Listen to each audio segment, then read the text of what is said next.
What's up mga kamamaw? It's 2:30 in the morning mga kamamaw. Siyempre, oras naman ni kamamaw para bantayan yung mga kamamaw pulis natin mga kamamaw. Yan. Pinalitan ko na sila ng kulungan mga kamamaw. Ayan, kung nakikita nyo, nakaano na, malaki na. Kasi mga kamamaw, napansin ko, naiinita na yung mga kamamaw pulis natin. Nakaraan sabi ni Mrs. tumawag sa akin. 2 hours daw, iyak na iyak. So, hindi naman nagugutom, hindi naman parang constipated or something na parang kinakabagan. Tinry nilabas ni Mrs. dito sa ano, nilagay niya dyan sa lapag kanina. Ayun, natulog na lahat. So, ibig sabihin mga kamamo, naiinita na sila sa ating whelping box. Ayun yung whelping box mga. Inangat ko muna siya kasi nga talaga naman mga kamamo, kahit naman ako, napansin ko rin dati nung sa unang liter, pag tumatagal na, pag pumasok ko sa loob, mainit. Kumbaga kahit lagyan mo ng electric fan mga kamamaw, is hindi pumapasok talaga yung hangin sa loob ng whelping box. So ngayon mga kamamaw, ready naman tayo mga kamamaw, may mga gamit tayo dito na every time na lumalaki yung mga puppy, ini-expand natin. So yung space na ito mga kamamaw, ayan yung nakikita nyo from dito hanggang dito, ayan, sabi bakod na yan. Harangan natin ng ganito. Yan. So, malaki ang space nila habang lumalaki sila, malaking space. At the same time, lilinisin natin madalas nung ano, usually dapat talaga, ano siya, wawalisan natin, halos araw-araw, walisan natin every time na, ano, papalitan natin ng sapin. Pero syempre, nakita nyo naman mga kamama, kung gaano na kahimbing ang tulog ng mga aso natin, mga kamama. Pero isipin nyo mga kamama, tingnan nyo yung mga kamama, titigan nyo mabuti mga kamamaw. Di ba mga kamamaw? Ang lalaki ng tuta na mga kamamaw, ganong kabilis. Actually, Tuesday ngayon, ang 2 weeks nila is sa Wednesday. So mga kamamaw, kung mapapansin natin, medyo tingnan natin kung medyo mayroong medicine. Ito kasi dumidede yung dalawa. Medyo nakadilat na sila mga kamamaw. Hindi lahat sila nakadilat. Yung iba, yung isang mata nakadilat. Meron ditong isa si mo napapakilala mga kamamaw, iisa-isahin ko yung mga kamamaw, papakita ko sa inyo, papakilala ko sa inyo, ilalagay natin yung mga pangalan, yung mga alias ng mga American Bully natin mga kamamaw. So mga nakaraan kasi naririnig yung mga pangalan na siya, naisip namin ni Missy, sabi ko yung mga binigay na pangalan is yung Upin, Ipin, sabi ko kung ilalagay mo yun, for sure papalitan yun ng may-ari. Ang inaano ko man mama, i-ready ko sila dun sa pangalan na ibibigay natin na baka syempre yung pangalan na ibibigay natin kung sakaling magustuhan din ng mga owner na makakuha ng mga puppy natin, pwedeng hindi na palitan mga kamamo. So bibigyan natin sila ng magagandang pangalan para kung sakaling masabi natin dun sa mga bagong owner na ito yung pinangalan natin, pwedeng hindi nila palitan at mas maganda ilagay na rin natin sa EBTC paper. Pero pwera pa rin, conforme pa rin dun sa may-ari ng mga American Bully kung papalitan nila. Okay. Pero para sa akin, masarap tawagin yung mga pangalan na yung kaya yun yung ibinigay ko na. So far, ito, tingnan natin. Sino? Hindi ko sasabihin ng pangalan mga kamamaw. Hintay-hintay lang kayo. Name reveal. Oh, di ba nakadilat na mga kamamaw? Ang pugi oh. Ang pugi. Hello mga kamamaw. Kumusta po? Ito po si Lolo Daddy. Love na love kami ni Lolo Daddy. Hello mga kamamaw, ang cute. Oh, nakadilat na, di ba mga kamamaw? Nakaka-excite mga kamamaw. Sabi ko sa inyo, ano ngayon, second week nila ngayon, third week, i-deworm na natin sila mga kamamaw. Pero yung mga ilang linggo na lang mga kamamaw, makakakita na naman ako ng kala mo mga maliliit na rabbit dito na naghahap tatalon-talon kasi sa hindi yung natatanong mga kamamo, yung mga lumang video namin nung unang liter namin, nung mga puppy pa sila, nakasave pa rin sa amin mga kamamo.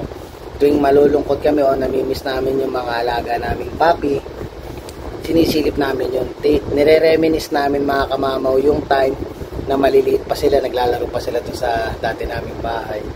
Ang sarap pagmasdan mga kamamo, sobra. Tuwing papanoorin mga kamamo, sabi ko sa'yo, makakalimutan nyo.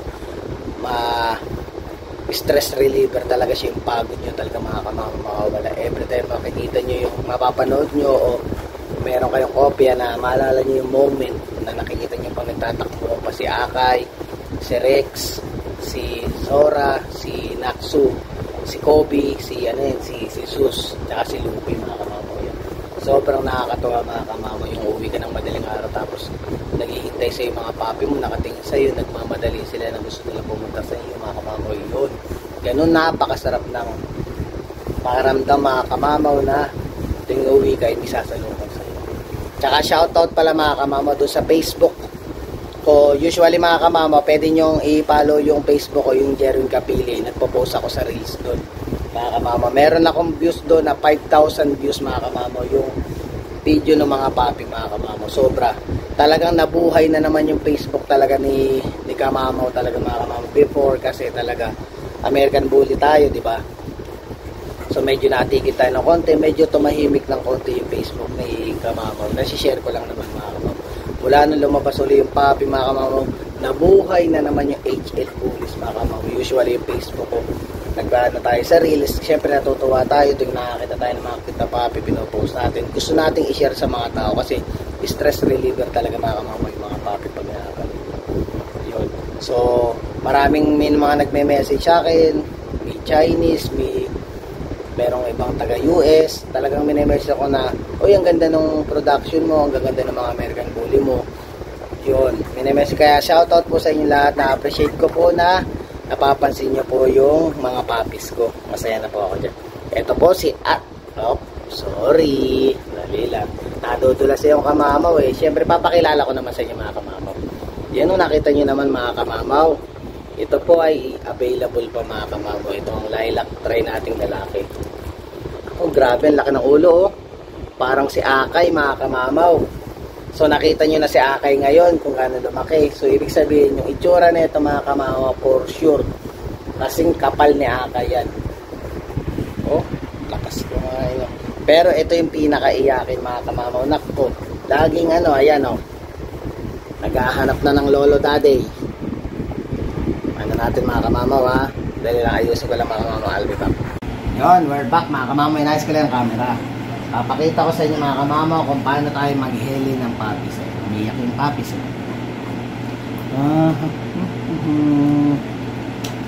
Ang baby love. Pinapaburp po kasi mga kamamaw. Parang baby din yan eh. Oh. Alalalala. Ang tabatsi-tabatsi. Naman yung titititi. Ito madalas kamamaw ang umiiyak. Ito ang ano niya. Yan ang ginagawa ko. Naalala ko tuloy mga kamamaw nung may baby pa ako mga kamamaw. Ay nakakarabi. Namimiss ko yung mga anak ko. Lalaki na binata at saka dalaga yung anak ko si Julian. Yung ganyan niya mga kamamaw, pinag-iheli ko yun. Ito yung matahimik na. Kasi usual mga kamamaw, pag inaat mo siyang ganyan, titingnan mo kung saan siya magiging komportable, dun mo siya ipupesto. Katulad yan. Itong tutang to is mahilig siyang nakaganyan. Ay, lehem. Ay, nagsisipupo na. Yan. Ito mahilig sa ganito yan. Tapos, pagkatapos nakatulog yan, ihiga mo yung usual, sasandal mo siya sa kanto. Gusto niya mga kamamo yung parang nakahiga siya, tapos parang nakaangat. Ayan. Ito tulog na oh. Ngayon lang kabilis. Iba-iba yung ano ng tuta mga kamamaw. Merong tuta na pag gusto nila, pag binuhat mo siya nakatapa. Ito pag binuhat mo dapat nakaangat tayo, nakahiga siya. Yan. Bilis. Next week, i-deworm na kayo ni Daddy Lolo. Yan, Daddy Lolo nila. Tsaka grabe si Legend mga kamamaw. Talagang ano. Grabe, napapahanga ako nung aso ngayon. Ngayon lang nakakita kasi mga kamamaw na tatay ng mga papi na kasama natin sa bahay. Talagang binabantayan din yung mga alaga nila. Yung mga anak, yung mga anak nila, kala mo ano ba? Para siyang ano rin, parang yung father instinct niya, iba talaga binabantayan yung mga tuta niya.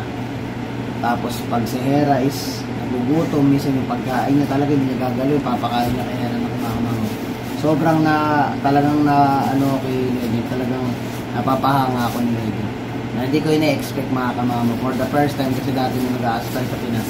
Usual, ang mga tatay ng ating mga inahin is labas. Diba? Askal nga rin mga sa askal. Ito kasi, meron tayong dam tsaka sire na kasama sa bahay. Talagang naasikaso yung mga. So, iniiga ko na itong si Taba. Pinunasan na to ni Mrs. kanina umaga daw eh. Kasi medyo amoy-wili na nga yung iba eh.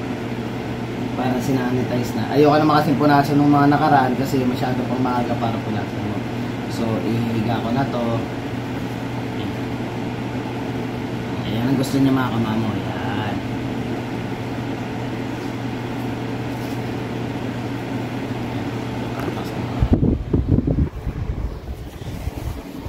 Na, ayan. Yan ang mga gustong pwesto niyan mga kamamaw. Grabe, nakita niyo na mga kamamaw. Bilog na bilog yung muka, ang layo nung agwat ng tenga sa ulo. Ibig sabihin mga kamamaw, malaking dome yan. Ang dami ko natutunan mga kamamaw actually sa American Bully mula nung nag-American Bully ako.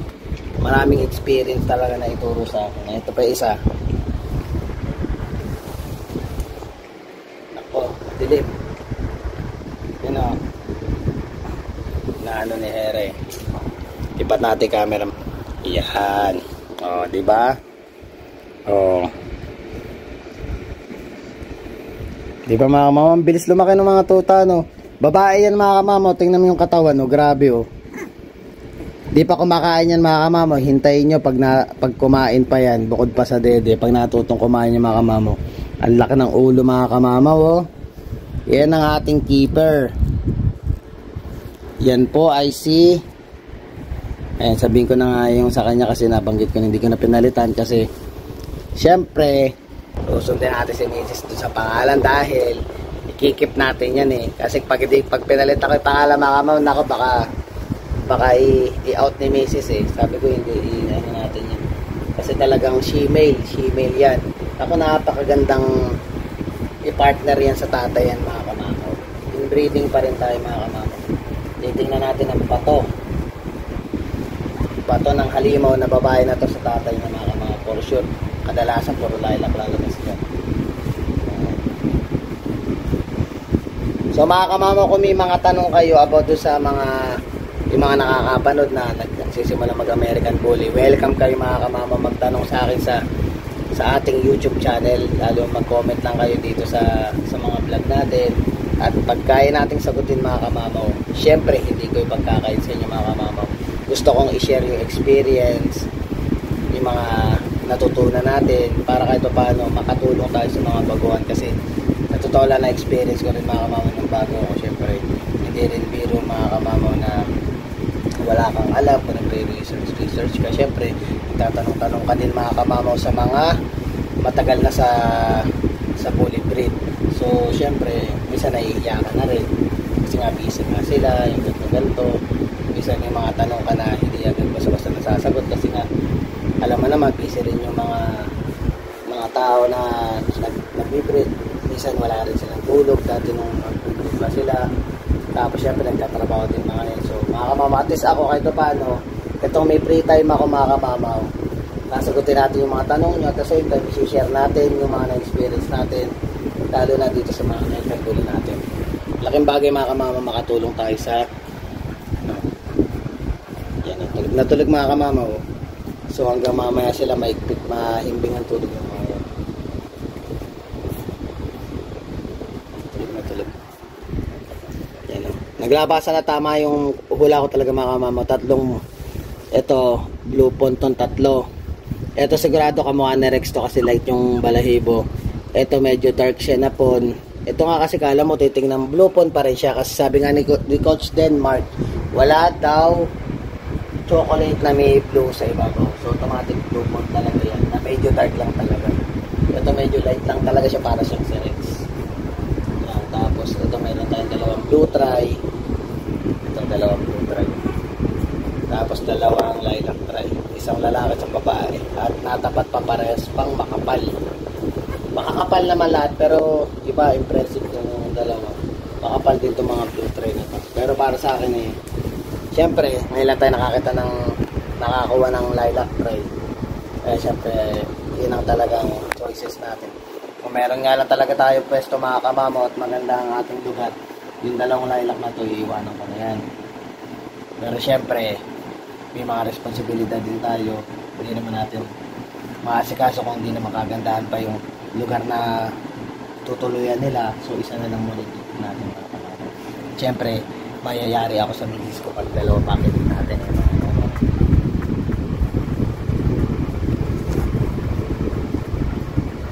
Mga kamamaw.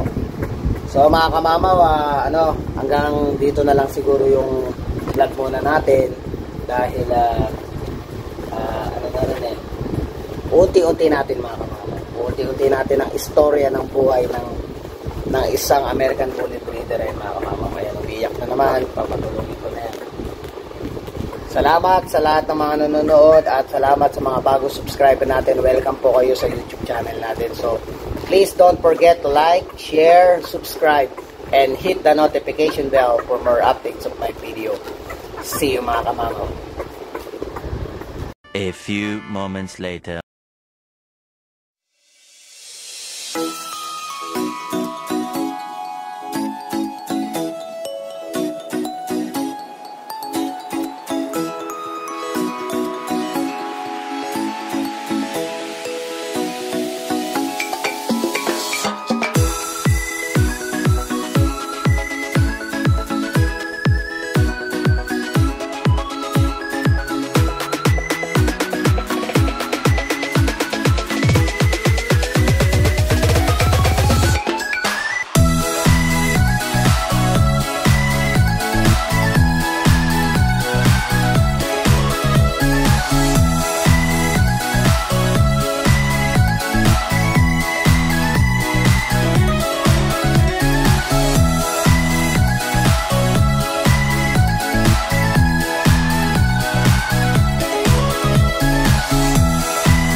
Pati si Legend nakikilinis. Linis mo baby mo.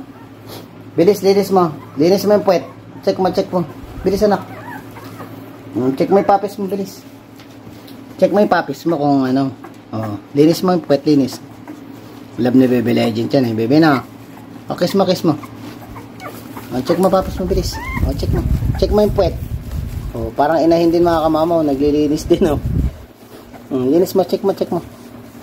Very good job Good job si Baby Legend Wow, sarap naman ng buhay Masamasahe lang Gusto mo ba yan? Wow, very good Naantok na sa masahe Masahe masahe ko bilis. Naku, sarap na sarap boss na boss mga kamamaw. Bossing Legend sarap na sarap Ako'y naantok na Iba talaga, Kamamaw Legend.